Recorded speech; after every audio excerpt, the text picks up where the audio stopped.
Hello everyone, good morning all of you and स्वागत है आप सभी का एक बार फिर से आज के जो हमारा सेकेंड डे है ब्लॉग का। तो जैसे कि आप देख पा रहे हैं 3:45 हो चुका है और उठ तो मैं 3:30 बजे ही गई थी, बट 15 मिनट लग जाते हैं जब तक आप उठते हो। तो कल मैंने हिंदी पढ़ी थी और आज मैं पढ़ने वाली हूँ इंग्लिश की जो वर्ड पावर है, क्योंकि वोकैब को आपको बार बार रिवीजन करने की ज़रूरत होती है। तो मैंने जो कल लिखा था उसको मैं अभी पढ़ रही हूँ, रिवाइज़ कर रही हूँ। उसके बाद मैं जो न्यू वोकैब है उसको यहाँ पे लिखने वाली हूँ। तो जैसा कि आप सभी को पता है कि अगर आपने केवीएस पीआरटी का फॉर्म भरा है तो आपके सिलेबस के अनुसार आपको डेली अपने सारे ही सब्जेक्ट्स को क्या करना पड़ेगा, पढ़ना पड़ेगा। और अभी मेरी जो है वर्ड पावर कम से कम 3 पेज मैंने लिख लिए हैं और इनको मैं कल रिवाइज करूँगी, फिर मैं नेक्स्ट इसको करने वाली हूँ। तो कंप्लीट हो चुकी है मेरी और अब मैं पढ़ूँगी जो आपकी ईवीएस एनसीईआरटी से मैं कवर कर रही हूँ उसको। तो जैसे कि आप देख पा रहे हो कि 4:50 AM हो चुका है आपका, यानी कि 4:45 के आसपास। अब मैं 1 घंटे पढ़ूंगी आपका जो ईवीएस है एनसीईआरटी 3rd to 5th पहले कवर करूंगी, उसके बाद जो उसके इंपॉर्टेंट टॉपिक्स हैं उनको मैं कवर करने वाली हूँ। ओके, तो चलिए फिर स्टार्ट करते हैं ईवीएस पढ़ना। और एक सूचना और है आपके लिए, अगर आपने अभी तक ईवीएस एनसीईआरटी का जो है आपने सीटेट के लिए कवर नहीं किया है तो मैंने क्लास डाली है, आप चाहो तो आप उसको देख सकते हो। और अभी मैं इसको कवर करूँगी। यहाँ पे देखो फ्रेंड्स, मॉर्निंग में क्या होता है कि मॉर्निंग में बहुत ही माहौल शांत होता है और आपका पढ़ने में एकदम मन लगता है।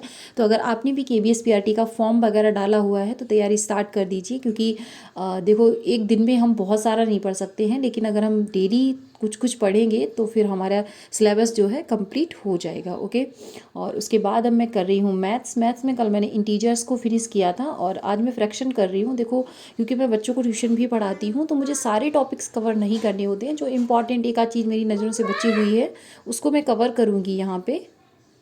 अब जैसे कि मेरा जीएस सीडीपी और हिंदी जो बचा हुआ है इसको मैं दिन में टाइम निकालूंगी। सभी लोग चले जाते हैं, आरब भी स्कूल चला जाता है, तो मैं कोशिश करती हूँ कि 10:30 से जो उसको 12:30 बजे मुझे लेने भी जाना होता है, तो वो जो टाइम है उस टाइम पे मैं आपके लिए वीडियो भी रिकॉर्ड करती हूँ। और मैं सोचती हूँ कि सीडीपी या हिंदी एक सब्जेक्ट मैं अपना वहाँ पे कवर कर लूँगी और उसके बाद मुझे करंट अफेयर्स को भी कवर करना पड़ता है, तो देखती हूँ किसको पढ़ती हूँ मैं, उसका मैं आगे लगाती हूँ फिर।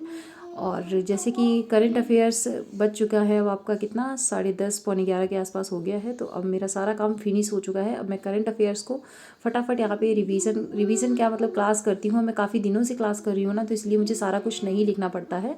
और यहाँ पे जो इम्पॉर्टेंट मतलब जो डेली की करंट अफेयर्स 10 क्वेश्चन सर कराते हैं वो लिखती हूँ, और जो साथ साथ में सर पिछला रिवाइज कराते हैं तो ज़्यादातर 90% पहले से ही पता होता है, और उसको थोड़ा बहुत अगर कोई क्वेश्चन नहीं पता है तो उसको भी हम लोग नोट कर लेते हैं।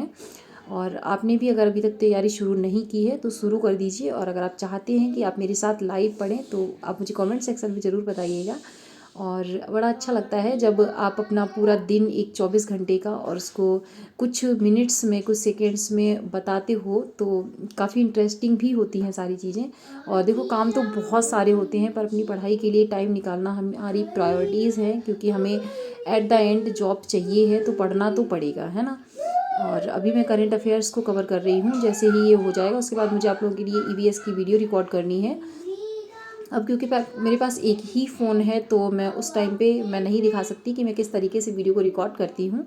और रिकॉर्ड करके उसके बाद फिर मैं आरब को लेने जाऊंगी स्कूल से। तो आज मैंने प्लान किया है कि मैं आपको स्कूल भी दिखाऊंगी आरब का, बहुत अच्छा है और काफ़ी मतलब एकदम अच्छा लगता है। सामने ही जैसे ही जाते हैं तो माता रानी की फ़ोटो वगैरह लगी हुई है, काफ़ी इंटरेस्टिंग लगती है वो। और अब हम पहुंच चुके हैं अपने आरब को स्कूल, 12:30 बज चुके हैं। मैंने वीडियो भी रिकॉर्ड कर लिया और मैंने अपना करंट अफेयर्स कंप्लीट कर लिया। अब हिंदी और सीडीपी को मैं 1 घंटे में आधे आधे घंटे शाम को दूंगी, जिससे कि वो जल्दी से कवर हो जाए। और मैं पहुंच चुकी हूँ उसकी क्लासरूम में। ये देख सकते हैं आप कितना सुंदर व्यू लगता है, अच्छा लगता है मुझे वहाँ पे।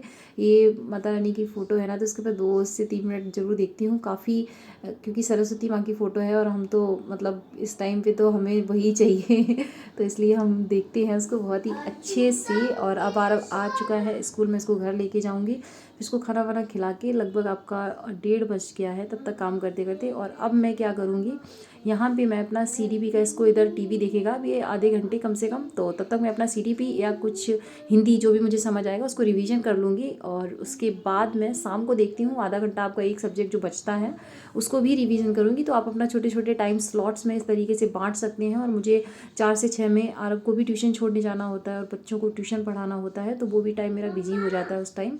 तो अब मैं शाम को खाना वाना बनाने के बाद जब मेरे पास टाइम बचेगा तो मैं क्या करूँगी, मैं अपनी जो बचा हुआ सब्जेक्ट है उसको कंप्लीट करूँगी। तो आई होप आपको अच्छा लगा होगा। Thanks for watching.